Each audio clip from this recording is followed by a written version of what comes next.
자, 여기 베트남 후에에서 찍은 사진 몇 장이 있는데요. 언뜻 보면 그냥 평범한 여행 사진 같죠? 근데 사실 여기엔 아주 재밌는 단서들이 숨어 있습니다. 이 단서들을 하나씩 따라가다 보면 후에라는 도시의 진짜 얼굴을 마주하게 될 거예요. 저랑 같이 이 퍼즐 한번 풀어보시죠. 자, 이제 한번 출발해 볼까요? 저희는 지금 베트남의 어느 한적한 도로를 달리고 있어요. 계기판을 보니까 시속 60km 정도 되네요. 창밖으로는 좀 낯선 풍경들이 휙휙 지나가는데 과연 이 길 끝에는 뭐가 기다리고 있을까요? 모든 탐정 이야기의 시작이 그렇듯이 일단 우리가 어디에 있는지부터 파악해야겠죠? 우리의 첫 번째 미션은 바로 언제, 어디서 이 모든 게 시작됐는지 알아내는 겁니다. 힌트는 딱 하나뿐이에요. 바로 이거예요. 고속도로 톨게이트 영수증. 에이, 이게 뭐야 하실 수도 있는데 진짜 사소해 보이지만 이 작은 종이 한 장이 우리 여정의 모든 걸 알려줄 핵심 열쇠입니다. 영수증에 찍힌 요금을 보니까 34,000동이라고 되어 있네요. 근데 사실 진짜 중요한 정보는 이 금액이 아니에요. 진짜 단서는 이 돈을 어디서 그리고 언제 냈는지에 달려있죠. 자, 한번 보세요. 영수증에 푸바이 요금소라고 딱 찍혀있고 날짜랑 시간도 2026년 1월 25일 오전 10시 51분으로 정확하게 나와 있죠. 아하, 이제 확실해졌네요. 우린 지금 후에시 근처를 지나고 있는 겁니다. 자, 이 시간과 장소를 기준으로 이제 본격적으로 도시 안으로 한번 들어라 보시죠.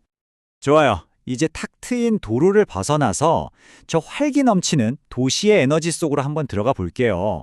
이곳은 정말 역동적이면서도 서로 다른 모습들이 막 뒤섞여 있는 아주 흥미로운 곳입니다. 와, 후웨이에 들어서자마자 우리를 반기는 건 바로 이 끝도 없는 오토바이의 물결입니다. 이건 뭐 그냥 교통수단이 아니라 마치 도시의 혈관 같아요. 쉴 새 없이 움직이면서 이 도시의 심장을 막 뛰게 하는 그런 에너지 그 자체죠. 거리를 한번 자세히 들여다볼까요? 저기 애플 로고가 보이는 스마트폰 수리점 바로 옆에 전통 찻집이랑 꽃집이 정말 아무렇지도 않게 나란히 서 있잖아요. 최신 기술과 오랜 전통이 한 공간에서 공존하는 모습, 이게 바로 오늘날 베트남 경제를 보여주는 한 장면 아닐까요? 계속해서 도시의 풍경을 한번 훑어볼게요. 빌보드 스타일의 간판이 달린 당구 클럽도 보이고 친구 가게, 또 여러 상점들이 쉴 새 없이 스쳐 지나가네요. 이 빠른 화면 전환만 봐도 도시가 얼마나 활기찬지 느껴지지 않으세요?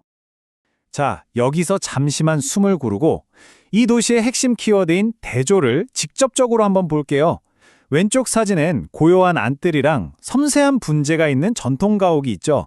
근데 오른쪽엔 하늘을 찌르듯이 솟은 유리 건물, 빈컴 플라자가 있습니다. 뿌리 깊은 전통과 눈부신 현대화가 길 하나를 사이에 두고 이렇게 마주보고 있는 거예요. 이야, 이게 바로 후의 매력이죠. 근데 이런 대조가 항상 이렇게 딱 분리되어 있는 것만은 아니에요. 때로는 아주 자연스럽게 섞이기도 합니다. 여기 보세요. 현대적인 PTC 임페리얼 호텔인데 지붕은 전통 기와 디자인을 가져왔어요. 그리고 베트남의 가장 큰 명절인 떼, 우리로 치면 설날이죠. 그 설날을 축하하는 장식까지 더했네요. 새로운 것들이 기꺼이 옛것을 품에 안는 모습, 정말 인상적입니다. 자, 그럼 이제 빽빽한 건물들에서 잠시 눈을 돌려서 이 도시 안팎에 숨쉬고 있는 자연과 문화유산 쪽으로 한번 가볼까요? 와, 보세요. 그 시끄러운 도로에서 정말 몇 걸음 안 떨어졌는데 분위기가 완전히 다르죠? 마치 다른 시대에 온 것 같아요.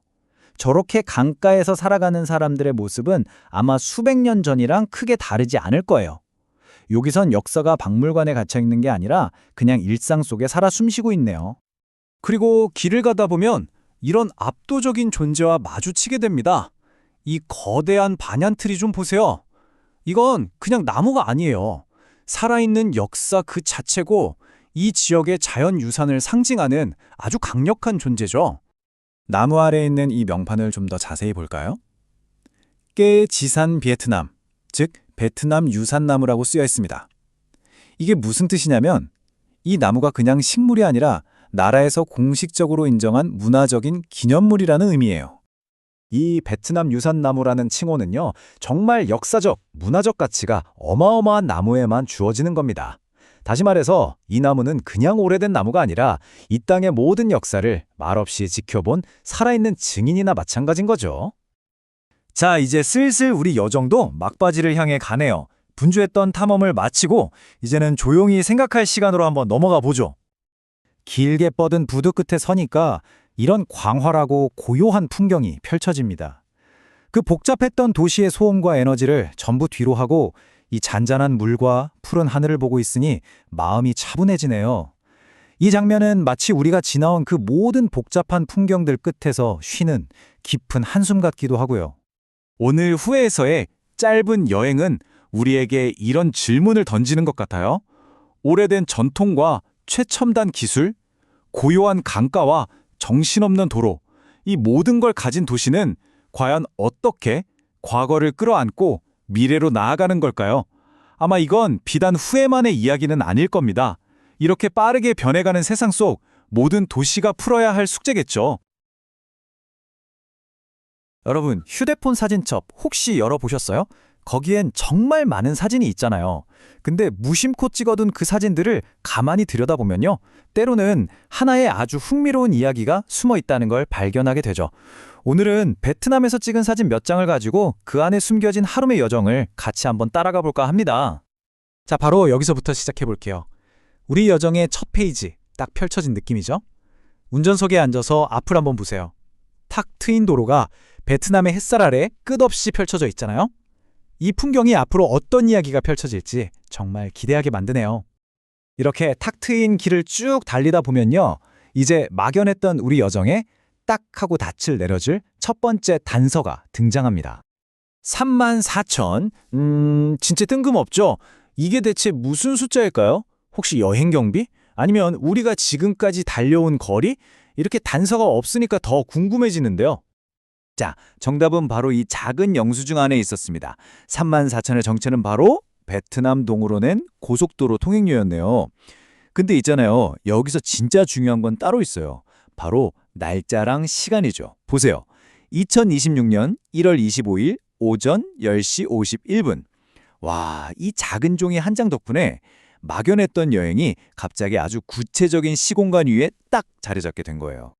와, 방금까지 보던 한적한 고속도로 풍경은 정말 순식간에 사라졌어요. 그러고는 눈앞에 빼곡한 신호등, 오토바이들, 온갖 건물들이 뒤섞인 아주 복잡한 도시의 모습이 펼쳐지네요. 이 풍경의 급격한 변화, 우리가 이제 새로운 무대로 들어왔구나 하는 걸 직감하게 만들죠. 자, 이제부터는 이 도시가 가진 아주 핵심적인 이야기 한번 집중해 볼 거예요.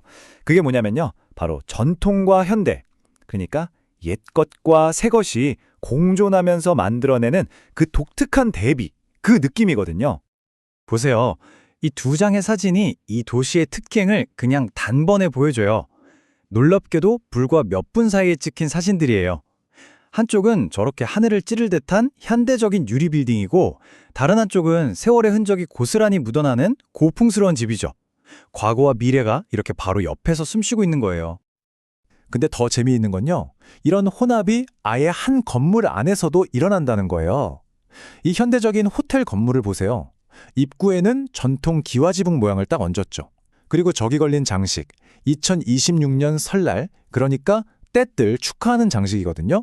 이걸 보면 전통 문화가 현대적인 건물에 얼마나 자연스럽게 스며들어 있는지를 아주 똑똑하게 보여주는 것 같아요. 이번에는 교통수단을 한번 볼까요? 여기도 대비가 엄청나요. 한쪽에는 미래를 상징하는 거죠. 바로 친환경 전기차 매장이 있어요. 근데 그 바로 앞도로에는 베트남 사람들의 진짜 발이 되어주는 수많은 가솔린 오토바이들이 마치 강물처럼 흘러가고 있습니다. 새로운 기술과 기존의 생활 방식이 서로 팽팽하게 긴장하면서도 또 같이 살아가는 모습, 바로 이 장면 하나에 다 담겨 있네요. 자, 지금까지 도시의 복잡하고 분주한 모습을 봤으니까 이제는 잠시 숨을 고를 시간이에요. 조용하지만 아주 강렬한 발견의 순간으로 이야기의 분위기를 살짝 바꿔볼게요. 여러분은 어떠세요? 여행을 정말 특별하게, 기억에 남게 만드는 게 뭐라고 생각하세요? 화려한 건물? 아니면 막 북적이는 시장? 때로는 정말 예상치도 못한 만남이 그 여행의 하이라이트가 되기도 하잖아요. 바로 이런 만남 말이에요. 길을 가다가 정말 우연히 마주친 이 거대한 나무. 와, 저 하늘을 향해 팔을 뻗은 모습 좀 보세요. 그 자체로 정말 경이롭지 않나요? 이 압도적인 생명력 앞에 서니까 방금 전까지 봤던 그 복잡한 도시 풍경은 잠시 잊히는 것 같아요. 근데 이 나무가요, 그냥 오래된 나무가 아니에요. 베트남 유산나무라는 아주 특별한 칭호를 가지고 있더라고요. 이게 뭐냐면 국가적으로 그 가치를 인정했다는 뜻이에요. 단순한 식물이 아니라 이 지역의 역사와 문화를 상징하는 살아있는 기념물, 바로 그런 존재인 거죠. 자, 그럼 이 명판을 좀 더 자세히 볼까요? 여기 보니까 이 나무의 학명이랑 베트남 유산나무로 지정된 날짜까지 모든 정보가 다 적혀 있어요. 이 작은 돌판 하나가 그냥 와, 크다 했던 저 나무에게 구체적인 이름과 역사를 딱 하고 부여해주는 아주 중요한 역할을 하는 셈이죠. 자, 이제 우리의 하루 동안의 로드트립도 서서히 마지막을 향해 가고 있습니다. 분위기도 조금은 차분하게 성찰의 시간으로 넘어가 볼게요. 오늘 여정에서 발견한 마지막 대비입니다.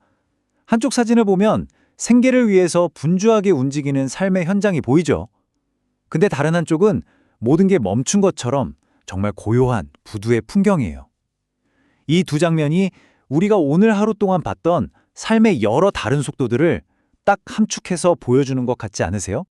그리고 우리의 여정은 이 고요한 사진 한 장으로 끝이 납니다.